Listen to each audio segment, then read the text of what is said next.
Rahim Production. مردک اومدی؟ اومدم بیا خواهم بگه مال ماشین تا بیا اینجا بشی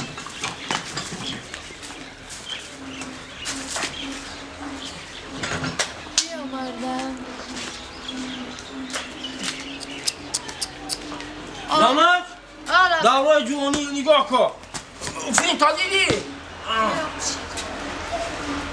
دیگه او خاطر جوانی نه که حالا با خوات ما مردم زمان؟ ای مشته باش آخی سویت نیومده حالا نه آخی این ناشرگی همی تراکتور تکر بدن خودم روزی درال دادری تراکتور کار میکنم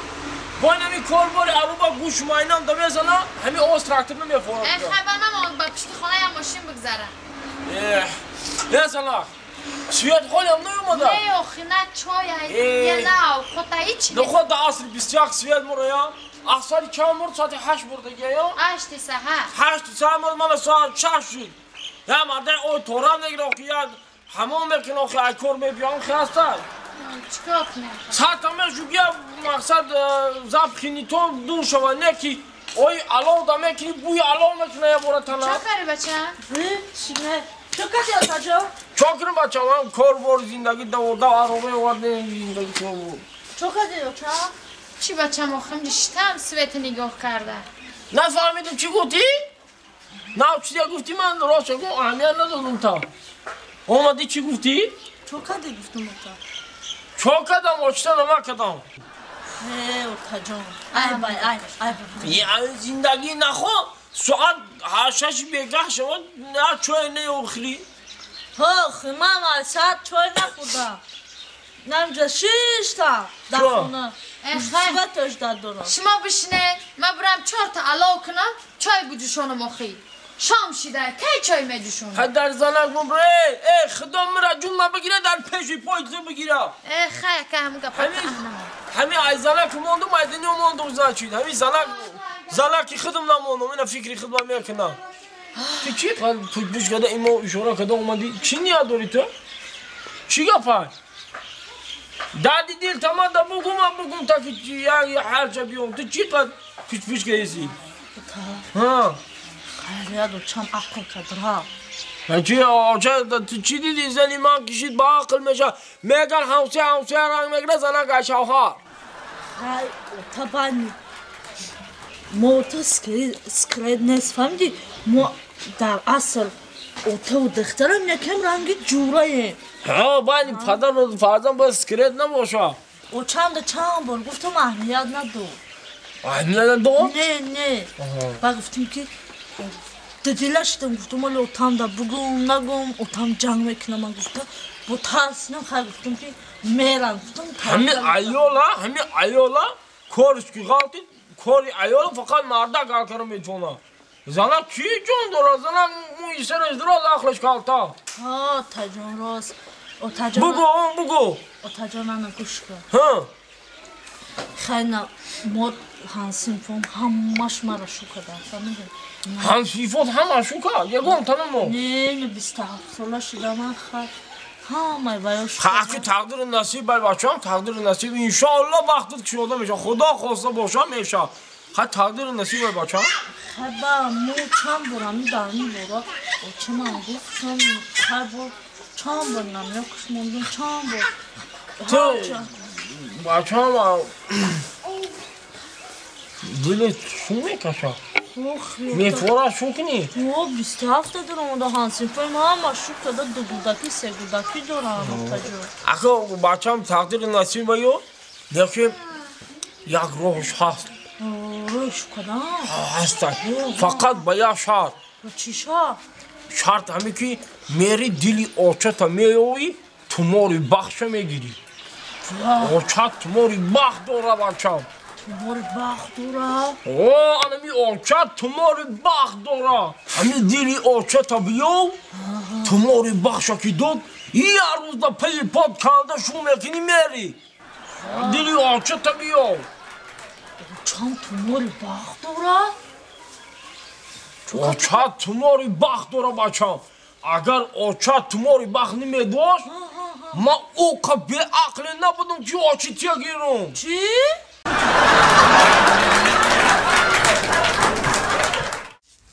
سایورا جان لابد همی اگه پا گفتنیم تا بگو که ما در مثال هم دوستی هم دگونه جانی برای همون قفه هموندنم در کارش موندن دفش همی لباسا تا نپوش نمیزیبه تا دختری نمیزیبه این پوشو که چی با؟ با خدا قشلاق دا میریم کچه دا میگردیم همه مرا میگه که این شوتای کاولر تای میگه مرا میخندن آخی زراجو اگر من همین لباسی هم خیلی را نپوشم کو خود من ناراحت دیست میکنم چی خیلی که شما همی را میپوشید کو من همین رنگ شما آخی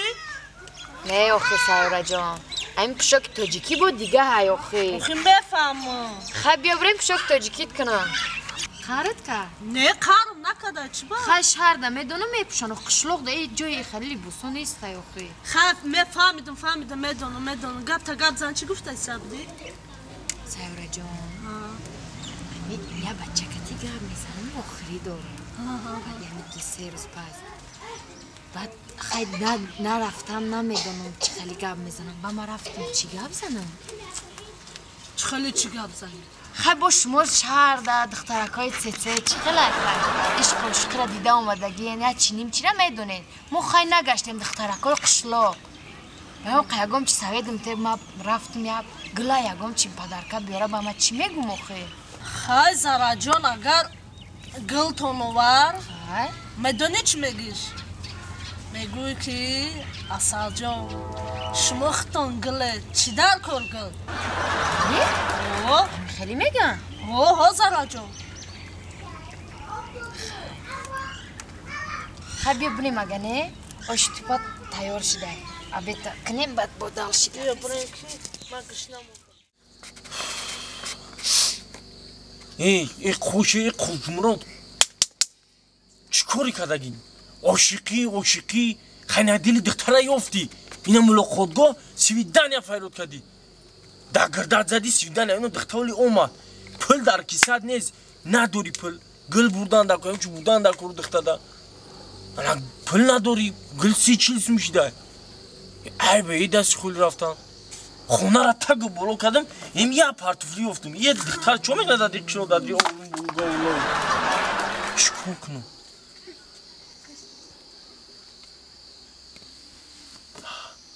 نکی انمی وریانتی خوب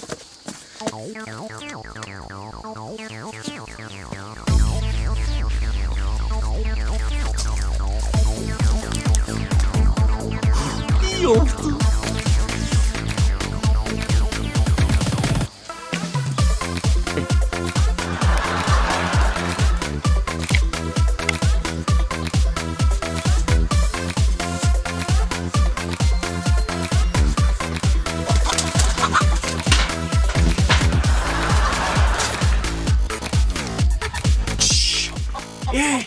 مرغ جون چی موسوس تنها پرون ما ترى دامي هدارنا هدارينك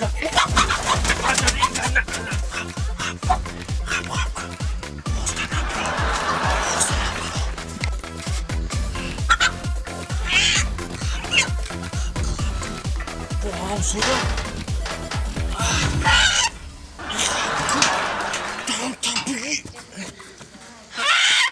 Esperam ki bu hamsiye tarakmadan yok. بر وقتی بعد اومدم چون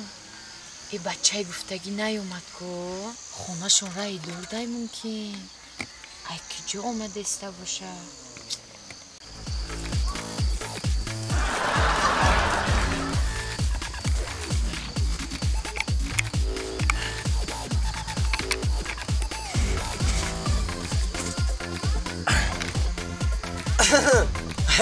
السلام علیکم ته خلا نغزه خوبه میبخشه کم تر دیر کردم یاده چی گفتم که دست خوری نیام یکم سیدنه یک چیزک تونگریتم انا برایم دیر کردم نغزه سویاگه که هوا سالکنه چنه بشینه ایجاده بشینه در دختری خلا جانومه دیگه چی خیل نغز شما چی خیل احساسه؟ نه ششگیری خدا خیلی میدونه که من سرکار کافه کار باری زندگی بچه دهقان ما در خونه شتنم بتونم میگم یا اون کسایی همچون نبینم با ایگام هی باید امیانت یه گودکوی همه همسیه همش دست خیلی داشت لجامشون دست خیلی یه حیل میگم گوشوناوی میکشم اونجا تمام خونش ما دوره قدر کردین نه دونه نزدیکی دایو اگه گفتم که یاد توفک گرفتم این بچه همسیه زی تو وای مهش تدامه بگی آی ما دارم کوچه وز دارم ای لوبوی گودک مامه گیره میدونی ده توازون کی اینم در لوبوی را اینم گودکوس میشکنم فشانکو مش قدیمه زارم میرم بن گفتم نمیتونم انا وزیمت جان شیرین تایم سویاگ یک میفراد برای جار کوش میخری چی کاره میکنی بگو کاری خدا چیره؟ انا این توفای ما آخه جان؟ معقول نشی نه معقول جانو آخه شما ختان مرغن مرغ چی لازم؟ چی؟